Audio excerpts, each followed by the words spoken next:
ଯେତେବେଳେ ଶିବ ମନ୍ଦିର आपण ମାନେ ଆସୁଛନ୍ତି ଏଇ କଥାଟି ନିହାତି ଭାବରେ ଜାଣି ରଖନ୍ତୁ। ଏ ନିୟମଟି ମାନିଲେ ନିହାତି ଭାବରେ ଆପଣଙ୍କର ମଙ୍ଗଳ ହେବ।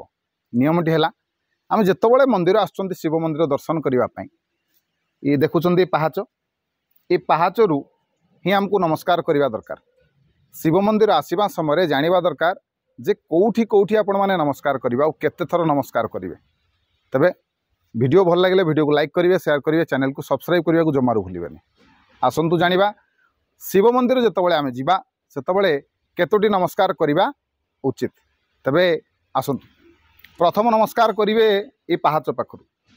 ये हूँ प्रथम नमस्कार आपणकर कहीं जानती कहीं यू आरंभ हुए मंदिरर मुख्य हूँ यू कहीं ये जगह हूँ महादेवंकर पाद देश कहवाक गले ये हूँ पाद थाए। तेणु प्रथमे ये स्पर्श करेंगे नमस्कार करेंगे।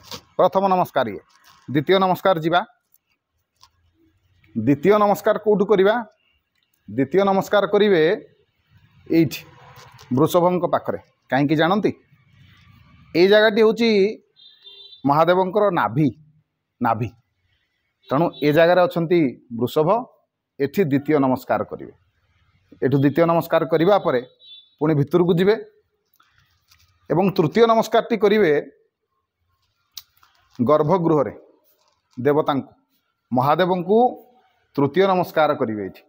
दर्शन समय नमस्कार करेंगे। तापर चतुर्थ नमस्कार करेंगे पूजक को ब्राह्मण को जी पूजा करुवे तांकु नमस्कार करेंगे।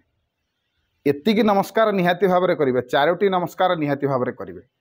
एवं तापर जदि अधिक नना अच्छा कौन से मंदिर अधिक पूजक अच्छा ब्राह्मण अच्छा ताल से आपने नमस्कार करेंगे, किसी असुविधा ना।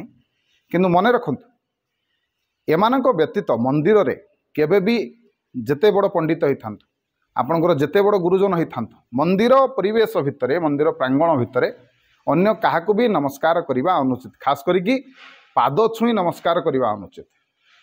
एठी सर्वेसर्वा होउचंती महादेव, तापरे द्वितीय होउचंती पूजक। सेमानकु छाड़ी अन्य काहाकु पूजा करिवा समय रे दर्शन करी आसीबा समय रे नमस्कार करने अनुचित। ये कथाटी मानतु निहाती भाव में आपणकर मंगल हम। वीडियो भल लगे वीडियो को लाइक करेंगे, शेयर करेंगे, चैनल को सब्सक्राइब करने को भूलें। जय जगन्नाथ, जय शिव शंभु।